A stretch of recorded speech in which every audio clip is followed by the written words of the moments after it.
تاہم 6 سالہ لڑائی نے بالآخر ایرانی حکمران کو مائل کیا کہ وہ فی الحال کچھ شرائط پر صلح کر لے۔ اس نے شرط پیش کی: 1,000 ٹالنٹ یعنی یونانیوں اور رومیوں کا ایک قدیم وزن سونا، 1,000 ٹالنٹ چاندی، 1,000 ریشمی تھان، 1,000 گھوڑے، 1,000 کنواری لڑکیاں۔ گبن ان شرائط کو بجا طور پر شرمناک شرائط یعنی اگنامینس ٹرمز کہتا ہے۔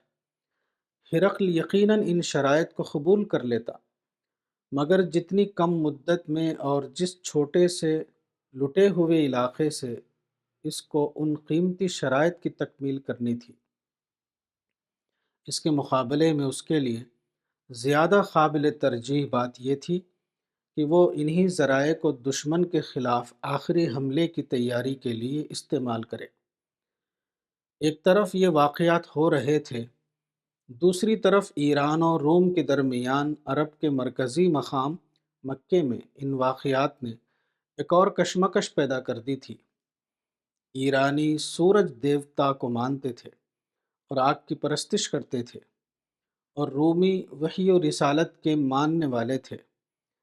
اس لیے نفسیاتی طور پر اس جنگ میں مسلمانوں کی ہمدردیاں رومی عیسائیوں کے ساتھ تھیں، اور مشرکین مظاہر پرست ہونے کی وجہ سے مجوسیوں سے اپنا مذہبی رشتہ جوڑتے تھے۔ اس طرح روم اور ایران کی کشمکش اس کشمکش کا ایک خارجی نشان بن گئی جو مکے میں اہل اسلام اور کفار و مشرکین کے درمیان جاری تھی۔ دونوں گروہ سرحد پار کی اس جنگ کے انجام کو خود اپنی باہمی کشمکش کے انجام کی ایک علامت سمجھنے لگے۔ چنانچہ 616 میں جب ایرانیوں کا غلبہ نمایاں ہو گیا اور رومیوں کے تمام مشرقی علاقے ایرانیوں کے قبضے میں چلے گئے اور اس کی خبریں مکہ پہنچیں، تو اسلام کے مخالفین نے اس موقع سے فائدہ اٹھاتے ہوئے کہنا شروع کیا کہ دیکھو، ہمارے بھائی تمہارے جیسا مذہب رکھنے والوں پر غالب آ گئے، اسی طرح اپنے ملک میں بھی ہم تم کو اور تمہارے دین کو مٹا کر رکھ دیں گے۔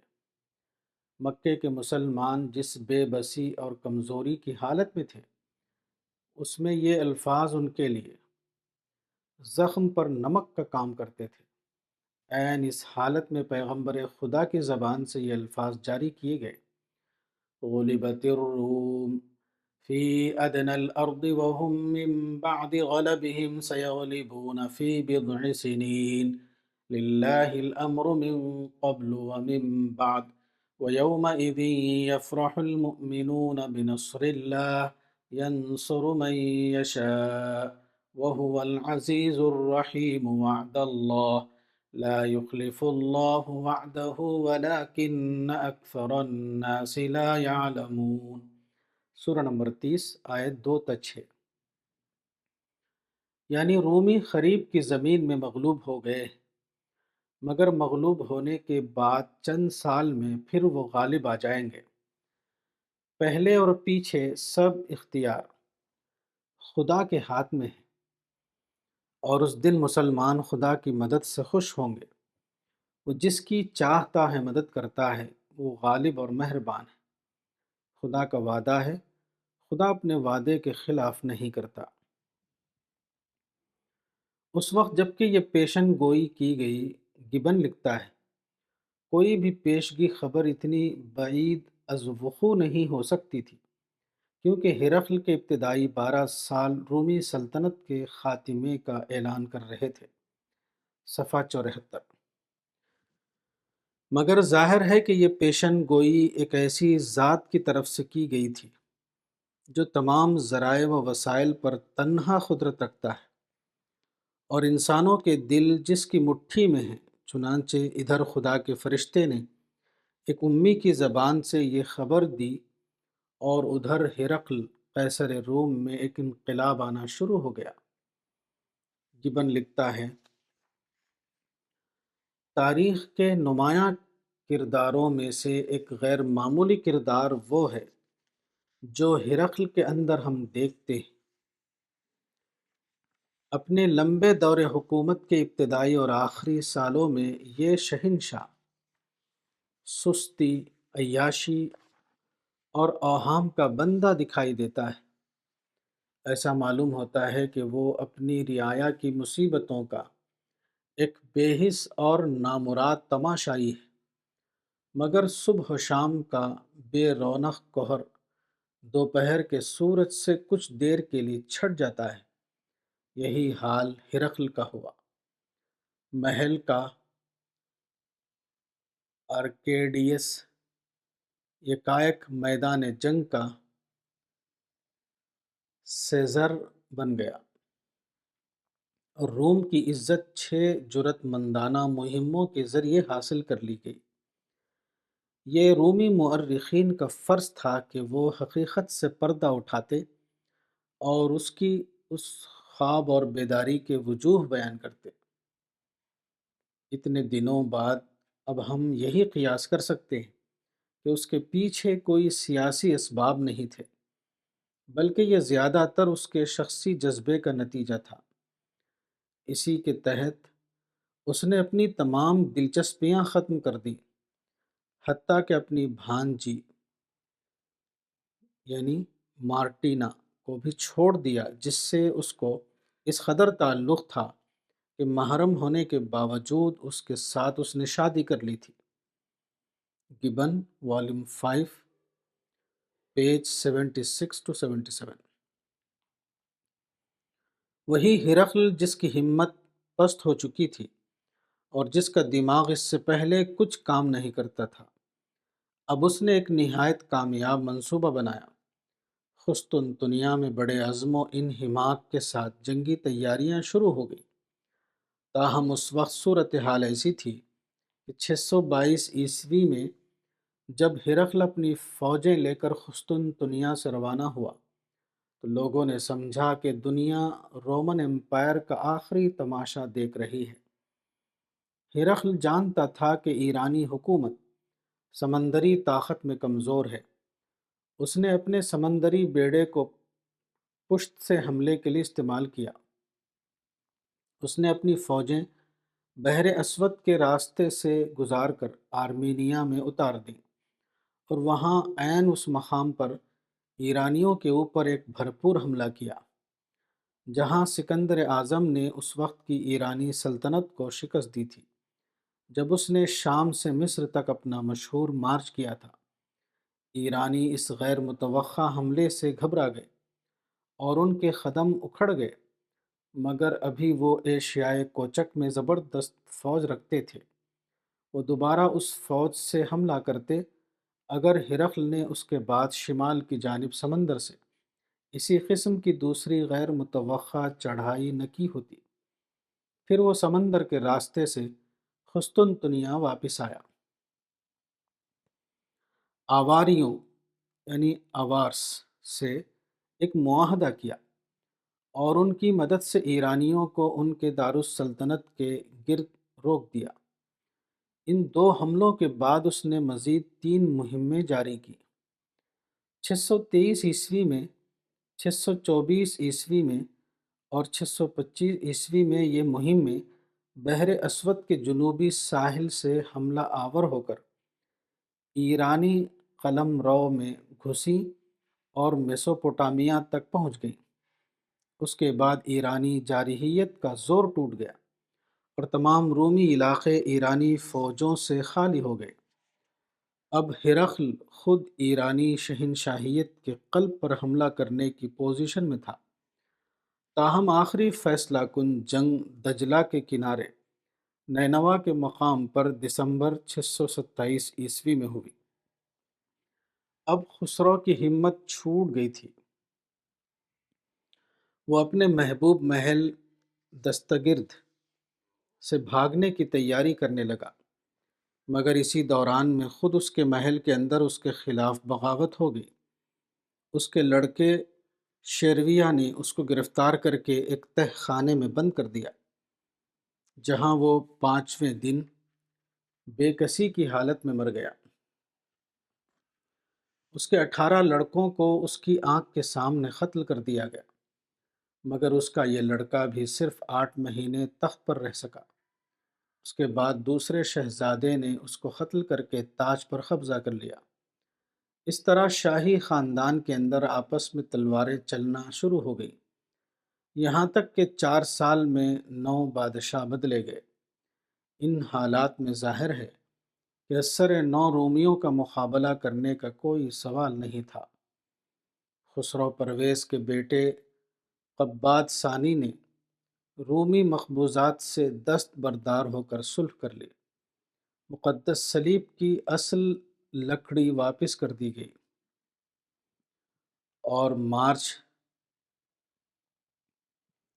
628 میں فاتح ہرقل اس شان سے قسطنطنیہ واپس آیا کہ اس کے رتھ کو 4 ہاتھی کھینچ رہے تھے، اور بے شمار لوگ دارالسلطنت کے باہر لیمپوں اور زیتون کی شاخوں کو لیے ہوئے اپنے ہیرو کے استقبال کے لیے موجود تھے۔ صفحہ 94۔ اس طرح قرآن نے رومیوں کے دوبارہ غلبے کے متعلق جو پیشن گوئی کی تھی، وہ ٹھیک اپنے وقت پر 10 سال کے اندر مکمل طور پر پوری ہو گئی۔ گیبن نے اس پیشن گوئی پر حیرت کا اظہار کیا ہے، مگر اسی کے ساتھ اس کی اہمیت گھٹانے کے لیے اس نے بالکل غلط طور پر اس کو خسرو کے نام آپ کے دعوت نامے کے ساتھ جوڑ دیا ہے۔ وہ لکھتا ہے، ایرانی شہنشاہ نے جب اپنی فتح مکمل کر لی تو اس کو مکے کے ایک گمنام شہری کا خط ملا، جس میں اس کو دعوت دی گئی تھی کہ وہ محمد کو خدا کے پیغمبر کی حیثیت سے تسلیم کرے۔ اس نے دعوت کو نامنظور کر دیا اور خط کو چاک کر دیا۔ رسول عربی کو جب یہ خبر ملی تو انہوں نے کہا، خدا اسی طرح خسرو کی سلطنت کو ٹکڑے ٹکڑے کر دے گا اور اس کی طاقت کو برباد کر دے گا۔ مشرق کی 2 عظیم سلطنتوں کے عین کنارے بیٹھے ہوئے محمد ان دونوں حکومتوں کی باہمی تباہی سے اندر ہی اندر خوش ہوتے رہے، اور ایرانی فتوحات کے درمیان میں انہوں نے پیشن گوئی کرنے کی جرات کی کہ چند سال کے بعد فتح دوبارہ رومیوں کے جھنڈے کی طرف لوٹ آئے گی۔ اس وقت جب کہ یہ پیشن گوئی کی گئی، کوئی بھی پیشگی خبر اتنی بعید وقوع نہیں ہو سکتی تھی، کیونکہ ہرقل کے ابتدائی 12 سال رومی شہنشاہیت کے خاتمے کا اعلان کر رہے تھے۔ Given, page 73-74۔ مگر اسلامی تاریخ کا ہر مورخ جانتا ہے کہ اس پیشن گوئی کا خسرو کے نام دعوت نامے سے کوئی تعلق نہیں، کیونکہ شہنشاہ ایران کے نام اسلام کا دعوت نامہ ہجرت کے 7ویں سال صلح حدیبیہ کے بعد بھیجا گیا ہے، جو سن عیسوی کے لحاظ سے 628 ہوتا ہے، جبکہ رومیوں کی فتح کی پیشن گوئی ہجرت سے پہلے مکے میں 216 میں نازل ہوئی تھی۔ اعجاز قرآن پر encyclopedia of religion and ethics میں مقالہ قرآن، جلد 1، صفحات 54، 541، 545 قابل ملاحظہ ہیں۔ نمبر 3، قرآن کی تیسری خصوصیت جس کو میں اس کی صداقت کے ثبوت میں پیش کرنا چاہتا ہوں، وہ یہ واقعہ ہے کہ قرآن باوجود یہ کہ علمی ترقی سے بہت پہلے نازل ہوا، اس کی کوئی بات آج تک غلط ثابت نہ ہو سکی۔ اگر یہ صرف ایک انسانی کلام ہوتا تو ایسا ہونا ناممکن تھا۔ چین کے نوجوان طلباء کی ایک جماعت جو حکومت کے زیر اہتمام کیلیفورنیا یونیورسٹی میں تعلیم حاصل کر رہی تھی، ان میں سے تقریباً 12 افراد نے برکلے کے گرجا گھر میں جا کر پادری سے کہا کہ وہ ان کے لیے اتوار کے دن ایک کلاس کا انتظام کرے۔ چینی نوجوان نے نہایت صفائی سے کہا کہ انہیں ذاتی طور پر عیسائیت سے کوئی دلچسپی نہیں ہے اور نہ وہ خود عیسائی بننا چاہتے ہیں۔ البتہ وہ جاننا چاہتے ہیں کہ اس مذہب نے امریکی تمدن پر کیا اور کتنے اثرات ڈالے ہیں۔ پادری نے اس جماعت کی ہفتہ وار تعلیم کے لیے ریاضیات اور فلکیات کے ایک عالم یعنی پیٹر ڈبلیو سٹونر کو مقرر کیا۔ اس واقعے کے 4 مہینے بعد تمام نوجوانوں نے عیسائیت قبول کر لی۔ اس غیر معمولی تبدیلی کی وجہ کیا تھی؟ اس کو خود معلم کی زبان سے سنیے۔ میرے سامنے سب سے پہلا سوال یہ تھا کہ اس طرح کے لوگوں کے سامنے مذہب کی کون سی بات رکھی جائے، کیونکہ یہ نوجوان بائبل پر سرے سے ایمان ہی نہیں رکھتے۔ بائبل کی محض رواجی تعلیم بے فائدہ معلوم ہوتی تھی۔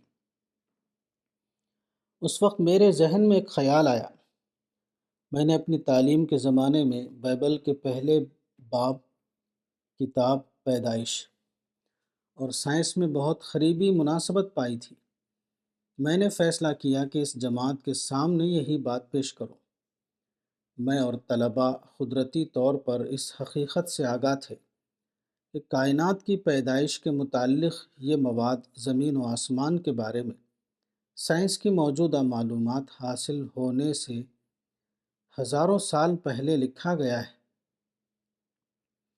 ہمیں یہ بھی احساس تھا کہ موسیٰ کے زمانے میں کائنات کے متعلق لوگوں کے جو خیالات تھے، اس کو موجودہ زمانے کی معلومات کی روشنی میں دیکھا جائے تو وہ نہایت لغو معلوم ہوں گے۔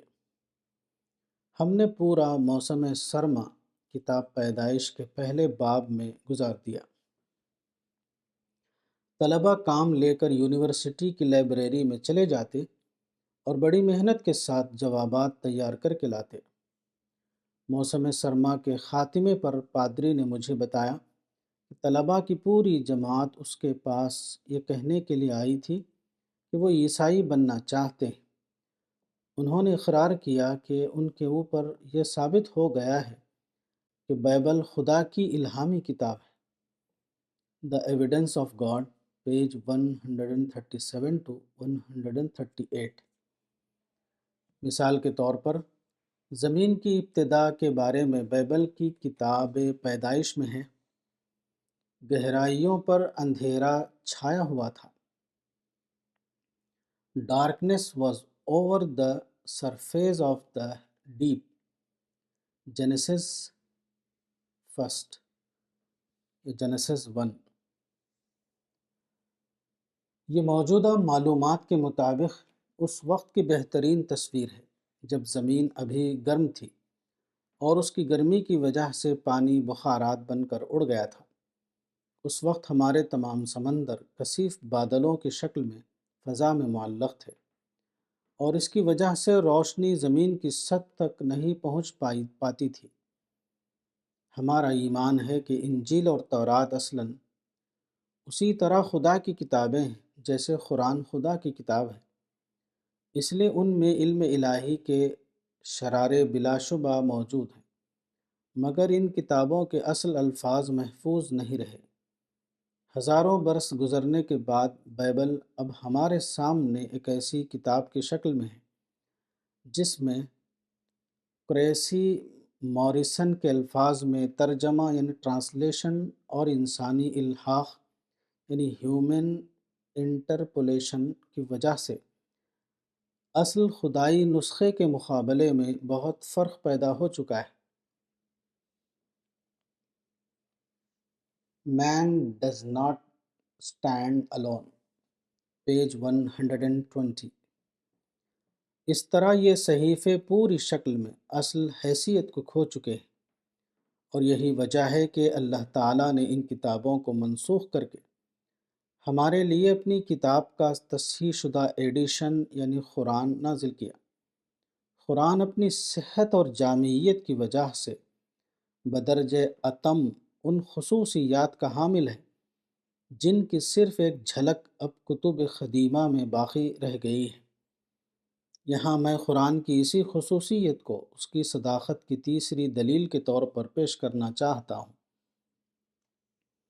قرآن باوجود یہ کہ علمی ترقی سے بہت پہلے نازل ہوا، اس کی کوئی بات آج تک غلط ثابت نہ ہو سکی۔ اگر یہ انسانی کلام ہوتا تو ایسا ہونا ممکن نہیں تھا۔ قرآن ایک ایسے زمانے میں اترا جب انسان عالم فطرت کے بارے میں بہت کم جانتا تھا۔ اس وقت بارش کے متعلق یہ تصور تھا کہ آسمان میں کوئی دریا ہے جس سے پانی بہہ کر زمین پر گرتا ہے اور اسی کا نام بارش ہے۔ زمین کے بارے میں سمجھا جاتا تھا کہ وہ چپٹی فرش کی مانند ہے اور آسمان اس کی چھت ہے جو پہاڑوں کی چوٹیوں کے اوپر کھڑی کی گئی ہے۔ ستاروں کے متعلق یہ خیال تھا کہ وہ چاندی کی چمکتی ہوئی کیلیں ہیں جو آسمان کے گنبد میں جڑی ہوئی ہیں، یا وہ چھوٹے چھوٹے چراغ ہیں جو رات کے وقت رسیوں کی مدد سے لٹکائے جاتے ہیں۔ قدیم اہل ہند یہ سمجھتے تھے کہ زمین ایک گائے کی سینگ پر ہے، اور جب گائے زمین کو ایک سینگ سے دوسری سینگ پر منتقل کرتی ہے تو اس کے سر کی جنبش سے زلزلہ آ جاتا ہے۔ کوپرنیکس 1473 تا 1543 تک یہ نظریہ تھا کہ سورج ساکن ہے اور زمین اس کے گرد گھوم رہی ہے۔ کتاب مذہب اور جدید چیلنج، مولانا وحید الدین خان، صفحہ نمبر 161۔